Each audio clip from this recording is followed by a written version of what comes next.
Greetings, this is Dr. Don Whittaker. I'm a chiropractor and an energy worker, and I have a special interest in weight loss and weight control. So I've gathered a lot of information over time, and so this series is to present some of the things that I've learned along the way, and hopefully it will be helpful to you.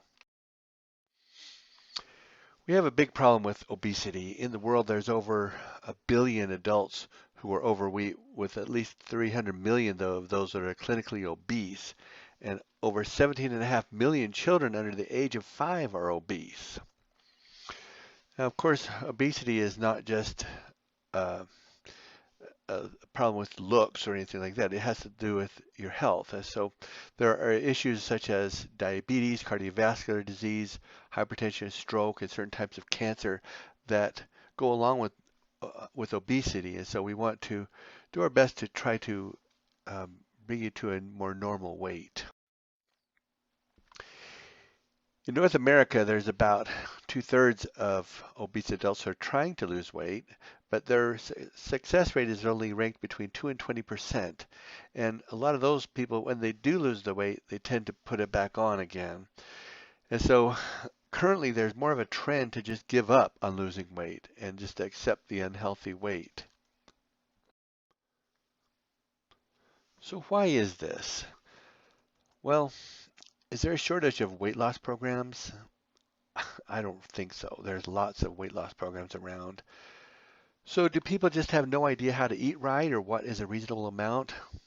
I don't think so either. I don't think that's the problem because most people do understand how to eat right to a certain extent. I mean, we're going to be going through some things in these presentations that are going to help you to understand better how to eat right and perhaps even what is a reasonable amount. But for the most part, people know that if they eat a gallon of ice cream every day, they're going to gain weight. They know that. So that's not really part of the problem. Are people ignorant regarding calories or the need for exercise? For the most part, I would say no again on that. People are pretty much aware of these things. And these are the things that are most commonly associated with weight and obesity. And yet, we still have such a major problem. So I don't think really these even are the problem. Well, there's a lot of reasons for excess weight. It's not just calories. And so in these presentations, I'm going to be going through all of these things, but I'm not really going to go through them right now. The main thing is I want you to see the length of the list. Calories is just one thing on this list. There's a lot of things that contribute to excess weight. So this is what I want you to take away from this. There's a lot of different things that cause it. So what is your situation? Are you stuck at the same weight, just not able to get your weight to budge? Or are you a yo-yo and you're able to get the weight off, but then it comes back on, and on and off, up and down. Either way, there has to be a reason for this. Well, one of the things that we have to consider with weight is not just about the amount of fat that you have, but about inflammation. Inflammation will account for part of your excess weight, and especially with sudden changes. Like so, if your weight suddenly goes up 5 pounds or down 5 pounds, your body really can't lose fat or gain fat that much. And so um, it's usually the fluid that accounts for these sudden changes. So what are some causes of this? Well, eating pro-inflammatory foods such as trans fats, a lot of omega-6 fatty acids, that we get like in potato chips, things like that. Sugar is a big one. Red meat can be inflammatory. Um, if you have food allergies or intolerances or other kinds of allergies, that can cause inflammation in your body. Muscles and joint strains, injuries, if your spine is out of alignment, anything that will cause inflammation like this will actually pull in fluids. Stress and emotions, they can actually cause more inflammation in your body. And toxins, especially like MSG, artificial sweeteners, or if you're having too much salt, although salt isn't as big of an issue as a lot of people think it is, but excess sodium will cause you to retain more fluid. So when you look at the scale, you have to realize that, say if you went up 5 pounds or down 5 pounds, remember, it's not just fat. And so when you're standing on the scale, you're looking at the composite of everything in you. And so I want you to make a mental note of this picture. And so next time you step on the scale, realize that it's lymph, nerve, and other tissues, muscle, bone, connective tissue, undigested food, fat, fluid, everything in your body is contributing to this. And so don't just assume that it's fat. One of the things that you need to consider is that you do need a certain amount of fat. Fat has a purpose to it. And so we even have to think of, why do you need more fat than you should have? So it could be that there are some inner motivations to hold on to that fat. So you need to ask yourself this question: how does being overweight benefit me? Now that could be, it can sound like a crazy question, but you need to think about this one, because there are benefits to being overweight sometimes. From one point of view, there's no way your body would keep the weight if there was no motivation for it to do it, even, either physically or emotionally or whatever. One example is, like, say, women who have been sexually abused or taken advantage of. They may consciously really, really want to lose the weight and have that sleek body. Um, on the other hand, the subconscious mind is saying, no way, that's the last thing we want. We don't want to be sexy. We don't want to be attractive. And so you get this kind of inner war going on. And anytime the conscious mind and the subconscious mind are having a battle, the subconscious mind usually wins out because it's more powerful than the conscious mind. So anyway, that's just, I'm not saying that applies to you, but that is one example. And I have seen that quite a few times. So we just need to find and correct that motivation and find out what it is what benefit are you getting from this fat? So fat does have some good purposes. Of course, it's a place of storing energy for times of food shortage, but that's not all. It a place where we store toxins, even trapped emotions. So any kind of negative energies will be shifted out to to the fat.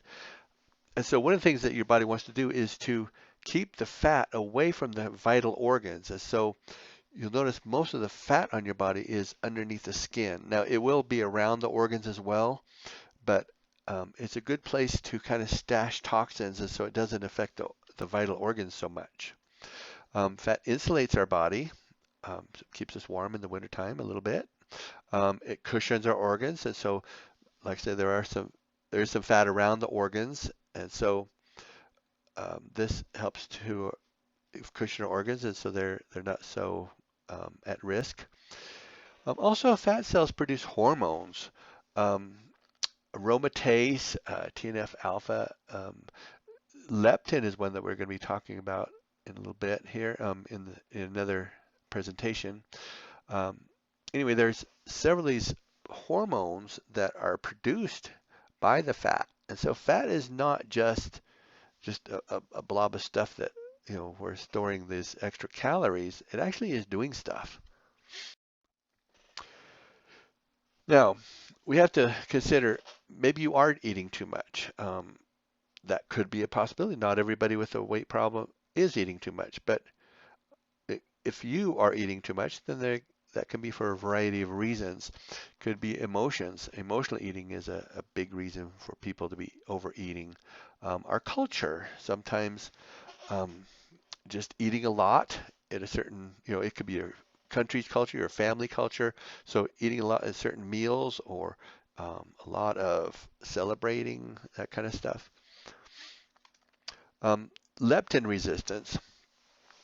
So leptin, as I mentioned earlier, it's a hormone that your fat produces, and so the leptin tells your body to stop eating. It's your kind of your satiety hormone, you could say. And so if your body is resisting the leptin, if it's not able to use the leptin like it should, then it's like your body's not getting the signal to stop eating. Then there's on the other side, so that's the stop one. The go one is ghrelin. Ghrelin is another hormone. Ghrelin tells you to eat. It says, hey, I'm hungry. It's time to eat. So there could be some dysfunction on this. This is not as common as the leptin issue, but it's possible that there could be a problem with the ghrelin so that it tells you you're hungry even when you don't need food. So timing and combinations of food, like eating really late at night or combining certain foods that don't digest well, those kind of things can cause a problem. Also, we need to consider, are you eating the wrong things? Also, are you eating enough? As weight increases, tendencies to try to eat less. So a lot of people who are overweight, they just don't eat enough, actually. What happens is if you don't get enough food intake, it will slow your metabolism down. The body says, hey, well, I'm not getting enough food coming in, therefore I need to hang on to what I've got. So you actually go into starvation mode. Um, then you don't produce the fat-burning hormones. And so as your body slows down, then especially if you don't have enough protein and minerals, then you don't have the hormones necessary to burn off the fat. Um, and so, as I said, it's sending a message to your body or your subconscious mind that there just not is enough. There's not enough food, and so you better hang on to what you've got. So we have to even consider, as we're thinking, are you eating too much? Are you not eating enough? Are you eating the wrong things? Is food even the main issue here? I showed you that long list before, and there are lots of issues that could cause you to be overweight. So food may not even be the primary issue. One of the things we have to consider is when we're eating, we have to practice what we call mindful eating. And so too often we're eating and not paying attention to what we're eating. Have you ever sat down and you had some kind of snack food and you're engrossed in some movie or something, and then all of a sudden you realize you ate all that food, you didn't even hardly remember eating it. That is mindless eating. And so we have to be careful with this. When you're eating, you should enjoy the food. Food is a great thing. It's wonderful to eat good food. And so enjoy it when you're eating it, but pay attention to it. When you're not eating mindfully, then you're just packing it in and not really paying attention, and that can lead to a lot of overeating and wrong eating. So in the end, it doesn't matter why people in general gain weight. The only issue here is that why you have gained the excess weight, why you're having a hard time getting it off. There is no absolute formula. I find that one thing will work good for one person, another program will work good for somebody else. And so you have to remember, they often say things like, results not typical when they show you all these fantastic success stories about these weight loss programs. It's because we are not machines. We are all individuals. And so everybody has different reasons why they've gained too much weight. And so what we have to do is find out why. Why do you have excess weight? Well, it could be your food, your diet, the way you eat, your nutrition. It could be certain medications you're taking. It could be your emotions or perceptions about food in your body. It could be your genetics. That does play a part in it. There's a lot of other factors that could have. Now, there's three basic principles we want to look at here. First of all, this is not a weight problem. It's a health problem. The problem is not about the excess weight. It's why your it's a health problem either physically or emotionally. There's some kind of health problem here that we need to figure out what's causing it. Secondly, if you think back on that list, most of those things were not things that you were in conscious control of. So even the emotional parts of it, you're not really in conscious control of it. So therefore, if you're not consciously controlling it, don't be beating yourself up about it. It's not your fault for the most part. So we need to do what we can to make changes, but don't be beating yourself up about it. Also, permanent effective change requires discovering and correcting the underlying issues. We have to know what is causing this. If we don't correct that, then even if you succeed in getting the weight off, it will just come back. Okay, we want to talk about this term homeostasis. Homeostasis is just in general terms, it just means that your body is trying to maintain a normal, some kind of normal state. And so, like you have all kinds of set points in your body, like your body temperature. It's not going to be 40 degrees today and 130 the next day. It knows approximately 98.6 is where it belongs. And so there's all kinds of things in your body.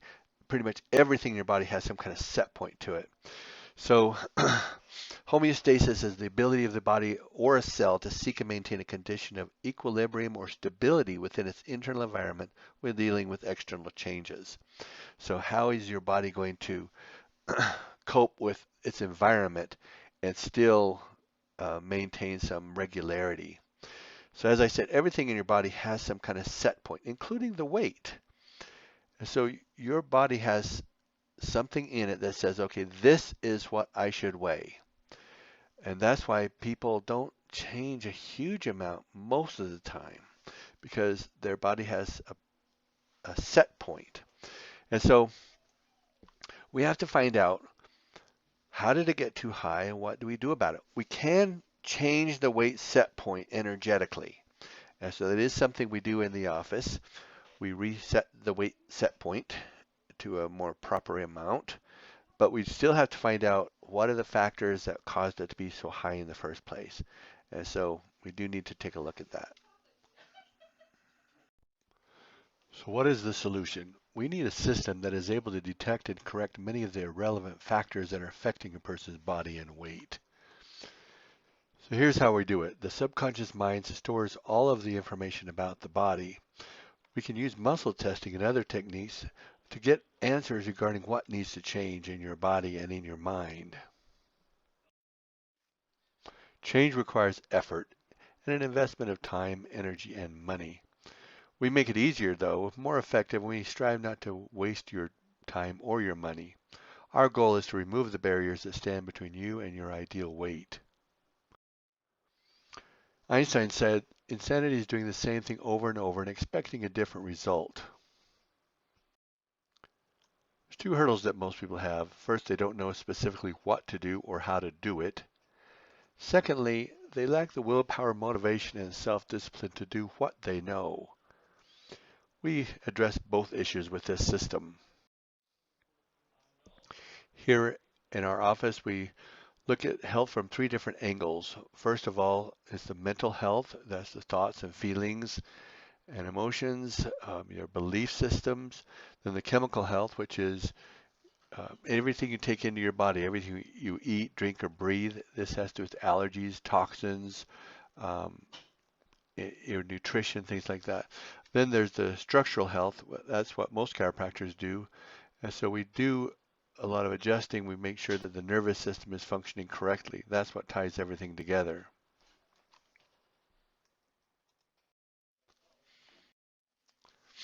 So our system, first of all, you listen to this presentation, glean what you can from this, and then if you're going to actually do the program, then we recommend that you keep a food log for 1 week. In other words, write down everything you eat or drink for 1 week, including how much at what time. Um, and so this will give us a really good picture of what you're taking into your body. So then you bring that in and we go over that food log. We review it. We do a vital scan, which looks at your organs and see how things are functioning. We do a lot of muscle testing. We ask a lot of questions of your body to find out what's happening, what's causing these imbalances. And so we just charge 90 for that because it is pretty detailed. And then the last step is we treat you, we educate you, and we make improvements in your life so that we can get around the issues that you have. So there are additional classes. This first one is kind of an introduction. So the next one has to do with sugars versus fats. This is something that's very important for you to understand in any weight situation. Hormones, that's a big one. So we're going to talk a lot about the hormones that are involved here. And then living a healthy lifestyle. So in that one, we're going to cover a lot of different things. It's a kind of a hodgepodge of things. Diet, nutrition, exercise, toxicity, pH levels, how acidic is your body, inflammation, emotions, and other imbalances. And then some things that we recommend as part of this program. The basics is one that you're chiropractic, so that uh, your nervous system is functioning well, so you have less inflammation. We want to keep you in a good alignment. Emotion code, we need to find the trapped emotions that are part of this weight issue. The body code is somewhat related to the emotion code. It's also from Dr. Brad Nelson, like the emotion code, but it looks fine. It looks for a lot of other imbalances in your body. And then EVOX. EVOX is a system of changing perception. So again, it's related to emotions, but it's important to change your perceptions about yourself, your body, and your food. And so this is a very helpful part of this program. Then the vital scan, the AO scan that we do, it looks at the health of the different organs and tissues. Other things you can do that sometimes, in some cases, are very important, but we consider them optional. We'd have to find out if these things are things that you need. The NATE, that stands for Nambutiprat Allergy Elimination Technique. And so food allergies can be a big issue when it comes to obesity. There can be more AO scans. So the AO scans is not just about an initial evaluation, but it'll actually treat the organs as well. We have acupuncture that's available in the office, and so that can help with the functioning of the organs. We also have available to us DNA testing. The DNA testing helps your body to, well, helps you to know what's ideal for you as far as food intake, exercise, things like that. So it just looks at your DNA to know how that how we need to adjust things for your best outcome. And then massage can also help to relax you and to help get things moving better. So make sure you listen to the next 3 classes. This program is not an intensive program just to get you to your goal weight and then have you return to your old habits and regain the weight again. And usually you get more after that. So it's not that. It's not a diet or exercise program. It's not a program that involves counting calories. And it's not a gimmick just to trick your body into releasing excess weight. What it is designed to do is to set you on a path to improved health, including healthier, more desirable weight, remove barriers to releasing excess weight and to maintaining a better weight, and to assist you in creating a healthier lifestyle and bring you to greater joy and fulfillment in your life. So are you ready to take control of your health and weight? If so, then give us a call and we'll get you set up with the questionnaire and the food log and get a time set up for you to come in and do a consultation. So just give us a call, 801-607-2599. Again, this is Dr. Don Whittaker at Ohana Chiropractic and Wellness Center. Have a good day.